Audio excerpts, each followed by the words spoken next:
j'espère que vous allez bien. On se retrouve dans une nouvelle vidéo. Dans la vidéo d'aujourd'hui, on va parler de cheveux. On va parler un petit peu de la pousse des cheveux.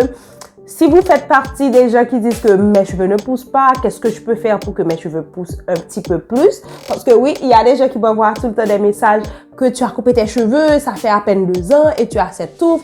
Moi, ça ne pousse pas. Qu'est-ce que je peux faire? Ok, on va voir un petit peu pourquoi tes cheveux ne poussent pas. Est-ce que réellement tes cheveux ne poussent pas? N'oubliez pas de vous abonner, de laisser un petit like si vous aviez aimé la vidéo, ok, après de l'avoir visionnée. Et surtout un petit commentaire si vous avez des questions, si vous avez des suggestions de vidéos, que je serai toute oui pour vous écouter et pour prendre vos suggestions en compte, ok? So, on commence avec la vidéo. Tout ce que je vais dire dans cette vidéo pour pouvoir trouver une solution au fait que vos cheveux ne poussent pas, ce sont des suggestions que je porte pour des gens qui ne sont pas malades. Si vous êtes malade, si vous avez des problèmes de santé, ce que je vais dire ne s'applique pas réellement à votre cas parce que chaque cas est particulier. En cas de doute ou en cas de problème, vous pouvez toutefois visiter votre médecin. Si vous passez par une phase de maladie, je vous dis force à vous. Vous devez savoir que les cheveux ont une durée de vie, ok? Vos cheveux sortent du trou, ils poussent, il y a une durée de vie qu'ils peuvent vivre. Après, tout simplement, ils vont tomber. Donc, si vous aviez fait un big shop et que vous aviez coupé vos cheveux au ras, vous allez voir à une certaine période que vous allez perdre beaucoup de cheveux à la fois. Vous allez penser peut-être que mes cheveux tombent ou que mes cheveux ne poussent pas. C'est tout simplement que la durée de vie de tes cheveux, c'est fini et que ça se renouvelle. Si vous voyez que vos cheveux tombent, pensez premièrement à ce que vos cheveux ont une durée de vie. Pensez combien de temps, ça fait combien de temps vous aviez tout coupé, combien de temps vous avez ces cheveux sur votre tête. Il y a certains cheveux de certaines personnes qui ont une durée de vie plus longue que d'autres personnes. Et il y a des gens aussi dont leurs cheveux poussent plus rapide que d'autres personnes. Donc, allez voir que ces personnes, peut-être qui ont une durée de vie plus longue et que leurs cheveux poussent plus rapidement, vont avoir plus de cheveux que vous, alors que vous passez votre temps à faire des soins, à faire des recherches, à savoir comment faire pousser ces cheveux. Cela ne veut pas dire que vous n'allez faire aucun soin et que c'est fini puisque les cheveux poussent comme ils veulent. Vous n'avez pas besoin de faire vos recherches, de faire des soins. Rien à voir avec ce que je suis en train d'expliquer. Là, je suis en train d'expliquer le cycle du cheveu. Chaque cheveu, et selon la personne, a un cycle de vie différent pour que vous ne vous stressez pas. Quand vous voyez une personne a fait un big shop et que vous êtes là depuis des années à essayer de faire pousser vos cheveux et vous faites les beaux gestes, sachez aussi qu'il y a cette différence-là, que chaque personne est différente. N'empêche que vous pouvez aussi réviser les gestes que vous faites parce qu'il y a des gestes que vous croyez qui sont bons pour vos cheveux mais qui n'ont rien à voir avec ce que vos cheveux particulièrement ont besoin. N'oubliez pas aussi que chaque jour vous perdez à peu près 100 cheveux. C'est un fait qu'on ne peut pas sortir de là. C'est le cycle de vie. C'est comme ça que ça fonctionne. Donc, quand vous vous coiffez, vous voyez des cheveux tomber. Peut-être que c'est pas le cycle de votre chevelure en soi qui est affecté, mais tout simplement les cheveux qui sont morts, qui sont en train de tomber. Donc, il n'y a pas à s'inquiéter pour ça. Donc, il y a certaines choses que vous devez regarder pour comprendre pourquoi les cheveux tombent. À part ces choses que j'ai expliquées, il y a aussi le cuir chevelu. Comment est votre cuir chevelu? Est-ce qu'il est sain? Est-ce qu'il est propre? Est-ce qu'il est bien hydraté? Est-ce qu'il est bien nourri? Parce que vous avez tendance à faire beaucoup de soins pour les cheveux, mais il y a certains moments où vous oubliez que votre cuir chevelu aussi a besoin de soins, a besoin d'hydratation, a besoin de nutrition. À un certain moment, durant le mois, vous devez faire un soin spécialement pour votre cuir chevelu. Et donc, vous devez faire des soins spécialement pour votre cuir chevelu. Des bains d'huile, des séances d'hydratation spécialement ou dédiées surtout pour votre cuir chevelu pour pouvoir le maintenir hydraté, nourri. Parce que si votre cuir chevelu est irrité, les cheveux ne vont pas rester plantés là. C'est comme si vous avez une plante qui est dans la terre et que la terre où elle est n'est pas nourrie, n'est pas hydratée, la plante va mourir. Donc, c'est le même truc pour vos cheveux. Donc, si votre cuir chevelu n'est pas sain, contient des pellicules, vous allez voir une perte remarquable de cheveux parce que c'est la base où vos cheveux sont. D'autres raisons qui peuvent faire que vous perdez vos cheveux, c'est trop de manipulation. Si vous vous coiffez trop et si vous le faites mal, donc une mauvaise manipulation aussi. OK? Il y a des gens qui se coiffent tous les jours parce que tout simplement, je veux montrer mes cheveux. Ouais, si vous décidez d'être au naturel, vous pouvez toujours vous montrer vos cheveux. Par exemple, là, ça fait 3 jours que j'ai cette coiffure. Tout simplement, la nuit, je défais le chou parce que là, il faut pas dormir avec ces trucs-là. Ça fait que vous perdez les cheveux d'en bas. Donc, je défais le truc. Je fais 2 tresses, OK? Une tresse en arrière, une autre en arrière. Je ne défais pas cette partie-là. Cette partie reste toute polie, toute belle. Puis, j'utilise un foulard, puis je dors.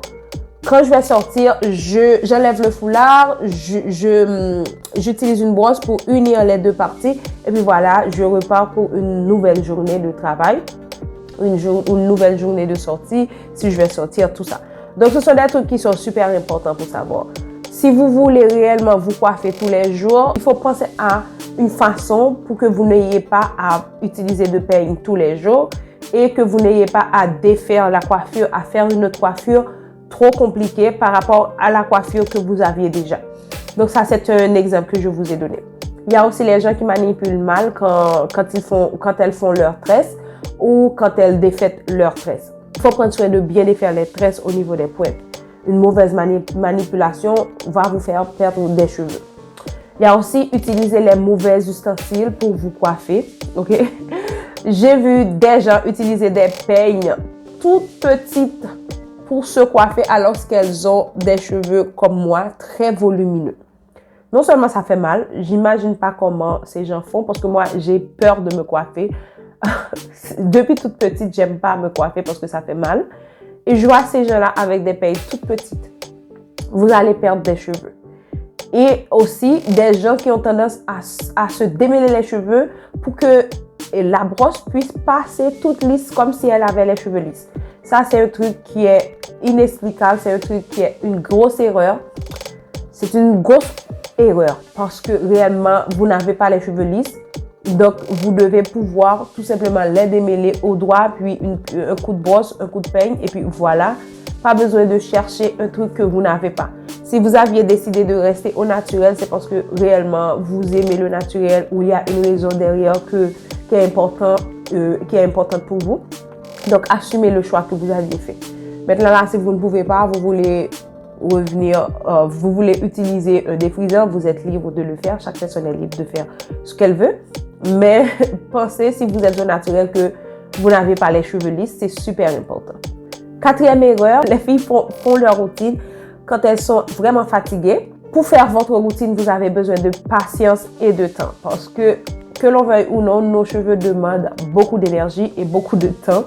Donc, si vous voulez réellement faire votre routine, quand vous êtes super fatigué, ça ne va pas fonctionner. Vous allez détester vos cheveux. Vous allez les casser parce que vous ne serez pas patiente. Ne faites pas votre routine en pleine nuit quand vous venez du travail et que vous ne pouvez pas. Mais c'est mieux de le faire en week-end quand vous avez du temps pour pouvoir vous coiffer. C'est pas pour rien que nos parents faisaient les soins tous les samedis parce que en milieu de semaine, vous allez à l'école et elles ont des activités à faire. Ils ont des activités à faire. Ils n'allaient pas faire vos soins. Donc, le lavage, c'était toujours un samedi. Donc, pensez pourquoi elles ont préféré de le faire comme ça. 5e erreur, c'est que vos cheveux manquent de soins protéinés. Il y a des gens qui mettent seulement de l'eau, jamais de protéines, jamais d'huile, jamais de crème nourrissante. Vos cheveux ont autant besoin de protéines qu'ils ont besoin d'hydratation. Donc, faites des bains d'huile, utilisez l'huile de coco, c'est une des meilleures huiles pour donner un coup de protéines aux cheveux. Il ne faut pas en abuser non plus parce que vous savez que l'huile de coco assèche les cheveux quand vous l'utilisez trop.